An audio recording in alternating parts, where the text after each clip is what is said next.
안녕하세요. 웬디쌤입니다. 저 5월부터 시작하는데 2월부터 시작하신 분들이 하루 10시간씩 공부를 하셔서 내가 너무 늦은 건 아닐까? 할 수 있을까? 불안하네요. 이렇게 댓글이 달렸습니다. 그래서 오늘은 1년 합격 지름길 플러스 6개월 합격 지름길을 같이 구분해서 설명을 해드릴게요. 제가 이 영상 안에 세 파트로 나눠서 설명을 드리고 마지막에 좀 핵심을 말씀드리려고 하는데 파트 1이 월간 계획, 그 다음에 전공 순서, 그리고 복습 방법 이렇게 세 파트로 나눠서 말씀을 드릴게요.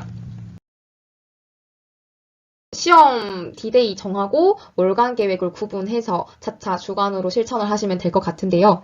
이거를 짜려면 그 시험 진행 방식을 알아야겠죠. 그 시험 진행 방식을 알 수 있는 곳은 두 곳인데 하나는 해당 시험 공고이고 하나는 한국교육과정평가원 사이트예요. 지금은 한국교육과정평가원 사이트를 보려고 해요. 이렇게 보시면은 1교시 교육학 60분, 그리고 2교시 전공 A 90분, 3교시 전공 B 90분입니다. 총 100점 만점인데 교육학이 20점이고 전공이 80점을 차지해요.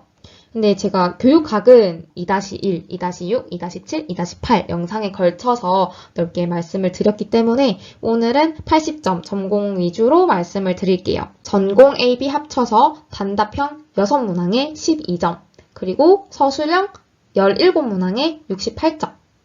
이렇게 합쳐서 총 80점이네요.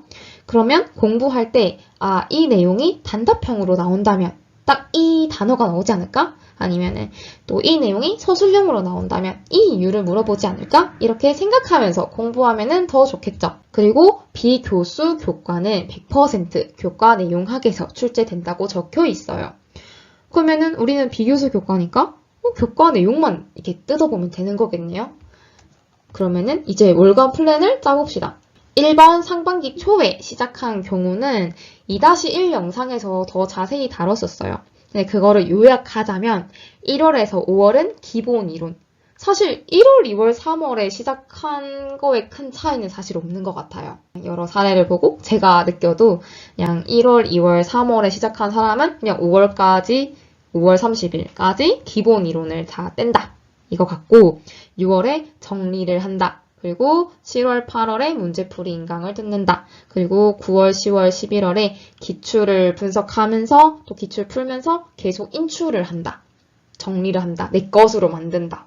이렇게 저는 생각을 하거든요. 그리고 제가 6월에 인용고시를 시작한다라고 생각을 하고 월간 플랜을 짜봤을 때는 6월, 7월, 8월 기본 이론, 시작이 4월이든 5월이든 8월까지는 기본 이론을 뗄 것 같고요. 그리고 9월, 10월, 11월에 기출 분석하면서 인출을 계속 할 것 같습니다. 이게 정답은 아니에요. 아시죠? 내가 다시 내 경험을 살려서 공부를 한다면 어떻게 플랜을 짤 것인가를 생각해 봤을 때 이렇게 할 것 같다는 거예요. 그래서 개인의 상황이 다르고 알고 있는 전공 지식 수준이 다르기 때문에 참고해서 맞게 잘 바꿔서 좋은 것만 가져가세요. 이렇게 봤을 때 1번, 2번 과정의 차이점은 문제풀이 인강 여부인 것 같고 또 1번 과정은 기출을 3회전 정도 여유롭게 하는 반면에 2번 과정은 많으면 2번 정도 좀 꼼꼼히 볼 수 있지 않나 라고 생각을 해요. 그리고 1번 과정은 교육학에 좀 더 힘쓸 수 있는 시간이 많지 않을까 싶고요. 그리고 기본 이론은 남이 알려주는 지식이니까 사실은 내 지식이라고 말하기가 굉장히 좀 어려워요. 진짜 내가 이거를 설명할 수 있을 때가 정말 내 지식이기 때문에 기본 이론을 듣고 다시 인출하는 그런 큰 틀은 변하지 않는 것 같아요. 근데 그 문제풀이를 듣고 안 듣고는 정말 개인 선택인 거.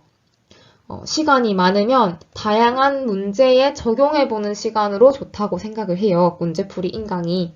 근데 시간이 없으면 기출을 스스로 풀면서 그냥 이론 복습하고 인출하는 데에 더 포커스를 줄 것 같습니다. 그리고 6월에 시작한 사람 입장에서는 1월에 시작한 사람이랑 너무 큰 차이가 나는 게 아닐까, 뒤처지는 게 아닐까라고 생각을 할 수가 있는데 제가 1월부터 시작한 케이스거든요.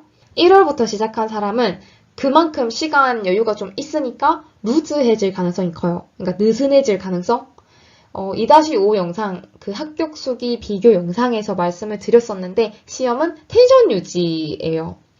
이게 1월부터 11월이 있으면 이게 차차 끌어올려서 이렇게 딱 내 모든 거를 쏟아낼 수 있는 어떤 텐션을 딱 끌고 가야 되는데, 이게 좀 자신감도 그렇고 이게 좀 피숑 떨어지면은 시험을 치기에 좋은 컨디션을 유지했다라고 말하기는 어려우니까 실력 발휘를 다 하고 올 수 있게끔 텐션 유지를 해주는 게 중요한데, 그게 좀 느슨해지다 보면은 굉장히 좀 이런 컨디션 관리가 어려워진다는 거. 그래서 진짜 이게 누가 먼저 시작하냐의 문제는 아닌 것 같다. 이게 합격하는 사례를 봐도 질 높은 공부를 얼마나 하느냐, 그리고 텐션, 컨디션 관리를 얼마나 잘 하느냐의 차이라고 생각을 하게 됐어요. 저도 보면서. 그래서 아무튼 시험 디데이 100일이 정말 중요하고 공부는 양보다는 질이다 라는 거를 이제 계속 새기시기. 그래서 이렇게 대강 계획을 말씀을 드렸고, 이 세부적인 전공을 어떻게 공부할지는 또 두 번째 파트에서 보는 걸로 해요.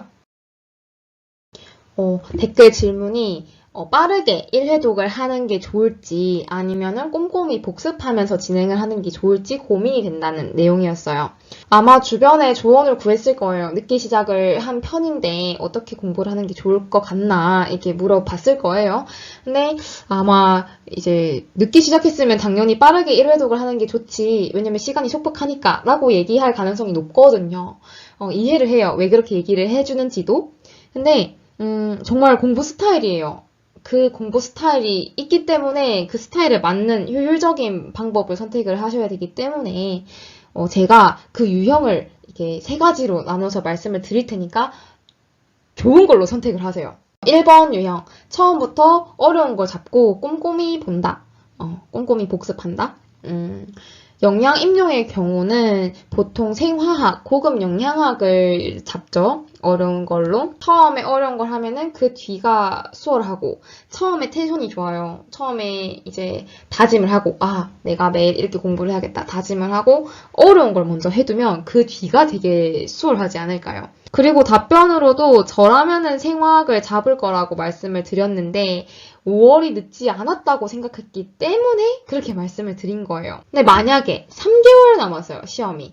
그러면은 이 방법을 할까? 이 방법을 권유드릴까? 라고 생각하면 아니에요. 왜냐면 시험장에 갈 때 많은 걸 들고 가야 하기 때문에 시간이 촉박하다면 시간이 비교적 덜 드는 과목부터 먼저 빠르게 볼 것 같아요, 저는. 근데 지금은 5월이고 8월까지 기본 이론을 뗀다고 생각을 하면 사실 생화학 먼저 잡아도 괜찮지 않을까라고 생각을 했거든요. 저의 기준입니다. 근데 생화학을 잡는 순간 빠르게 1회독은 어려워진다는 거. 그것도 이제 선택과 집중을 해야 되는 부분인 거죠. 그리고 2번 유형, 쉬운 과목을 먼저 잡는다. 쉬운 걸 먼저 빠르게 다 해치우고 나중에 어려운 거를 잡는 게 마음이 편할 것 같은 유형한테 좀 추천을 드려요. 생화학을 먼저 잡았는데 다 할 수 있을까? 이 일정을 감당할 수 있을까? 라고 계속 생각이 든다면, 그러니까 불안해서 계속 생각이 든다면 차라리 쉬운 걸 먼저 잡고 빨리, 그러니까 만약에 100이 있으면 70을 먼저 빨리 보고 그 남은 30을 보는 게 더 나을 수도 있겠죠. 그리고 쉬운 거를 먼저 잡으면은 좀 자신감이 생겨요. 내가 이 영양 전공을 지금 이 정도 아니까 딱 자신감이 생기는 거죠. 그게 진짜 선택이에요. 그리고 3번 유형. 어려운 과목과 쉬운 과목을 병행한다. 예를 들면 고급 영양학 3강의, 영양교육 3강의 이렇게 같이 듣는 거죠. 단기간 준비할 때는 사실 비추하긴 해요. 왜냐면은 집중해서 하나를 파는 게 빠르게 진행이 되니까. 근데 때로 필요한 순간이 있는 것 같아요.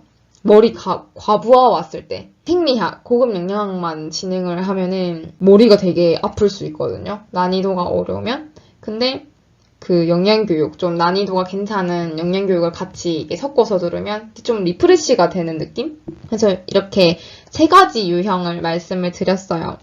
잘 맞는 유형을 선택하시면 될 것 같고, 또 하나만 고집할 필요도 없어요.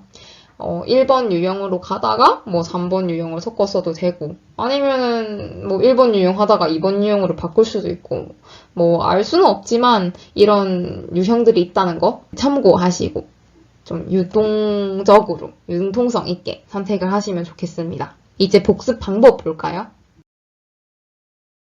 저는 간단한 복습조차 안 하고 계속 듣는 거는 시간 낭비할 가능성이 크다고 생각을 해요. 에빙하우스의 망각곡선을 보면은 복습을 안 한 거랑 어느 정도 본 거랑 기억할 수 있는 그런 그래프가 달라집니다. 딱 오늘 공부를 했어요. 그러면은 10분 뒤로 복습, 뭐 자기 전에 복습, 또 며칠 내로 복습하면은 어느 순간 되면은 복습을 안 해도 유지가 되는 그런 효율적인 공부를 할 수가 있는데, 아예 공부를 안 해서 망각을 하면 다시 공부를 해야 되잖아요.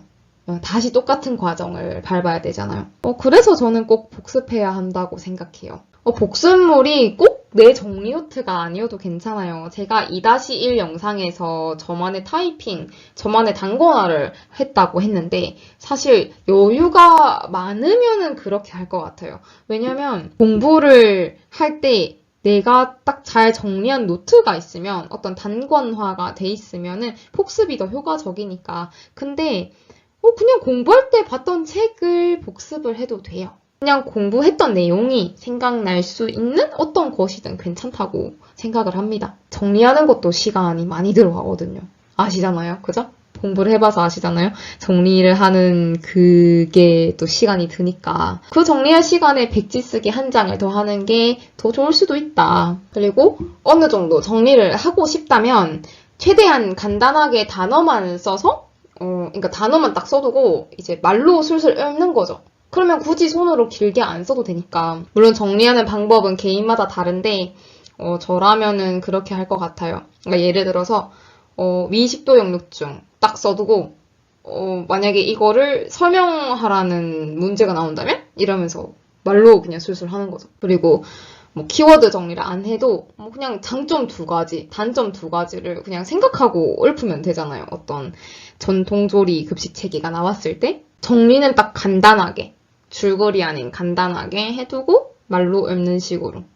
기억이 안 나면 다시 책 보고 이제 생각을 하면 되니까. 이런 느낌으로 잡아가시면 좋을 것 같습니다. 자, 여기까지 세 파트를 봤는데요. 이제 핵심을 말씀드릴게요.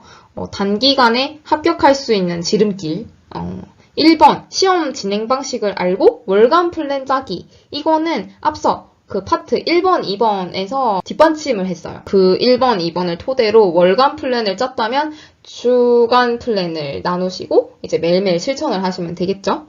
그리고 그때 2번, 기출 유형을 보면서 기본 이론을 익히는 거죠. 그러니까 달라요. 그냥 교수님이 알려주시는 대로 기본 이론을 아는 거랑 기출 유형이 이러니까 나는 이런 식으로 써내야 되니까 기본 이론을 이렇게 좀 공부를 해야겠다라고 생각을 하는 건 다르죠. 근데 초수자가 기출 잡는 거 어려운 거 알아요. 저도 어려웠어요. 저도 처음에 기출을 대하기가 너무 어려워가지고 누가 정답 좀 알려주면 좋겠다. 정답 알려주면 나 쉽게 할 수 있을 텐데 라고 생각을 했었어요. 근데 그 마음 먹기가 어렵지 그 다음은 괜찮아요. 그래서 또 하나 알려드리자면은 기본 이론을 다 익히지 않았을 때 그 부담감이 클 때는 꼭 문제를 안 풀어도 돼요. 그냥 기출 유형이 이런 식으로 나오는구나. 장점 2가지, 단점 2가지. 뭐 아니면 이유를 쓰시오. 원리를 쓰시오. 그리고 적용하시오. 그리고 이 단어는 그 단계는 무엇인가. 이런 식으로 유형이 나오니까 그 유형을 봤으니까 그 기본 이론을 공부할 때도 이런 식으로 이해를 하면 되겠구나. 좀 파악을 할 수가 있으니까 기출 유형을 보면서 기본 이론을 익히면 좀 더 빨리 갈 수 있지 않나 라고 생각을 합니다. 그래서 그 기본 이론을 다 익힌 후에 문제 한 번씩 그냥 풀어보면 되는 거예요. 이게 처음부터 모든 걸 다 잡으려고 하지 않으셔도 돼요. 그게 점점 아는 게 많아지면서 그냥 자연스럽게 문제를 풀 수 있을 때가 옵니다. 그래서 부담을 느끼기보다는 그냥 기출이 편해지는 단계가 올 거니까 지금은 문제의 딱 유형만 가지고 오자. 그래서 이 1번, 2번을 했으면 이제 점점 내게 쌓였을 거 아니에요. 그러면은 3번이 시험 시간표대로, 시험 디데이 30일 전부터 시험 시간표대로 지내보기. 뭐 매일 안 해도 되고 그냥 토요일마다, 시험이 토요일이니까 토요일마다 이렇게 해보시면은 좋을 것 같아요. 저도 실제로 토요일마다 짝스터디랑 같이 스터디 카페에 가서 그 시험 시간표대로 기출을 풀고 그 채점도 해보고 그렇게 했거든요. 지금 화면에 띄워드리는 게 23학년도 부산 중등 임용 시험 공고인데요. 크게 시험 시간이 막 변하진 않으니까 일단 이대로 풀어보는 거죠. 정확한 시험 시간은 올해 10월에 보고, 그러니까 매년 10월에 그 해당 시험의 시간표를 보고 진행을 할 건데 그냥 작년 시험, 그 작년 공고를 보고 계속 이렇게 해보는 거죠. 그래서 짝스터디랑 9시부터 10시까지 교육학 기출 풀고 서로 채점. 그리고 10시 40분부터 12시 10분까지 전공 A 기출 풀고 서로 채점. 또 그 다음에 전공 B 기출 풀고 채점. 이렇게 좀 대비하고 가니까 실제 시험장 갔을 때 마음이 되게 편했어요. 맨날 하던 거. 이렇게 하면서 풀고. 그리고 무조건 해야 하는 건 아니고 선택이죠. 근데 저는 지금 지름길을 알려드리고 있잖아요. 이 지금 웬디쌤의 꿀팁이 내 거 같다. 나한테 적용하면 되게 좋을 것 같다 하면은 가져가시면 되시고, 이렇게까지 안 해도 될 것 같은데 라는 생각이 든다면 안 하면 되시고. 그래서 이렇게 제가 알짜배기 3단계를 말씀을 드렸어요. 저는 제 시험 친다고 해도 이렇게 할 것 같다 라는 알짜배기 3단계. 그래서 여기에 복습하는 거랑 컨디션 관리, 제가 앞서 다른 영상에서도 컨디션 관리도 말씀을 드렸기 때문에 그런 건 당연히 포함인 거죠. 자, 여기까지 말씀을 드렸습니다. 많은 사람이 임용고시를 준비하고 있어요. 그 졸업과 동시에 합격하려고 준비하는 사람, 졸업 후에 준비하는 사람, 그리고 다른 곳에 취업했는데 영양교사를 해야겠다고 생각해서 직장 퇴근 후에 준비하는 사람, 그리고 이미 합격했는데 자신이 속한 지역이 마음에 안 들어서 다른 지역으로 재시험 쳐야겠다라고 생각한 사람, 되게 다양해요. 근데 책상에 앉아서 집중하는 건 오기의 차이라고 생각을 합니다. 그냥 여러 사례를 보니까. 오늘 영상이 댓글에 답변을 하기 위함이었잖아요. 늦어서 불안하다고 하셨는데 진짜 일찍 시작한 사람도 느껴요. 나만 늦은 게 아닐까라고 생각을 하실 것 같은데 선생님보다 뒤인 6월, 7월에 시작하시는 분들도 있을 거고요. 그리고 일찍 시작했음에도 갈피를 못 잡고 계시는 분도 있을 거예요. 그러니까 괜찮다고. 선생님 막 그렇게 불안해하지 않으셔도 되고 충분히 그 가능성 있으시니까 괜찮아요. 할 수 있는 만큼 후회 안 할 정도로 오기로 그냥 해보셨으면 좋겠다고 말씀을 전해드립니다. 제가 아무리 좋은 말을 퍼줘도 진짜 실천하는 사람만 가져가요. 말은 누구나 할 수 있어요. 진짜 말은 누구나 할 수 있는데 실천하는 사람은 정해져 있다는 거. 전 선생님 믿어요. 꼭 합격하세요. 남이랑 비교하는데 휘둘리지 마시고 그냥 어제의 나와 오늘의 나를 비교하겠다. 그래서 그냥 내가 가지고 갈 수 있는 걸 최대한 늘리겠다. 그 시험장까지 가지고 갈 수 있는 걸 늘려보겠다. 라는 마음가짐으로 최선을 다해서 준비를 하시면 좋겠습니다. 열심히 준비하는 예비 선생님을 응원합니다. 파이팅!